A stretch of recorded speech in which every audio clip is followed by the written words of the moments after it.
Lisette, grande madame là, est décédée à l'âge de 92 ans des suites d'une longue maladie.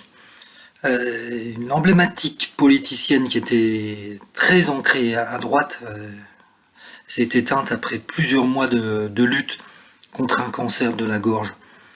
Elle était surnommée la Dame de Fer des Caraïbes et elle a occupé tous les postes politiques, de maire à la fin des années 80 jusqu'à ministre dans les années 90 avec Chirac.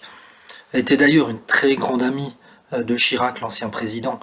Mais puis elle avait annoncé qu'elle quittait la politique en 2019. Elle était née en 1929 à Saint-Claude et elle a marqué l'histoire politique de la Guadeloupe où elle a occupé tous les mandats locaux et nationaux, parfois en même temps. Il y en a qui disaient que c'est le plus grand homme politique qu'on a rencontré. C'est quelqu'un qui avait une personnalité hors norme. Elle était avocate de formation et sa première élection datait de 1959 en tant que conseillère municipale de sa ville de Saint-Claude. Son fils était tout petit, il avait que quelques jours. Et à cette époque-là, c'était pas facile de cumuler une vie de maman et une vie de politicienne.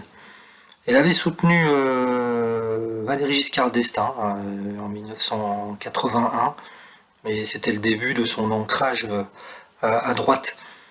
Alors oui, c'était quelqu'un très original, beaucoup de caractère, beaucoup de personnalité.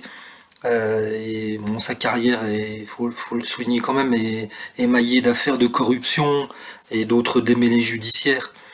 Et elle a été confrontée à plusieurs mises en examen qui ne sont pas tous conclus par des condamnations. Mais bon, on avait eu de la prison avec sursis pour des délits environnementaux et favoritisme en matière de transport public. Voilà, une grande dame de la Guadeloupe s'en va. C'est triste, on ne l'oubliera pas.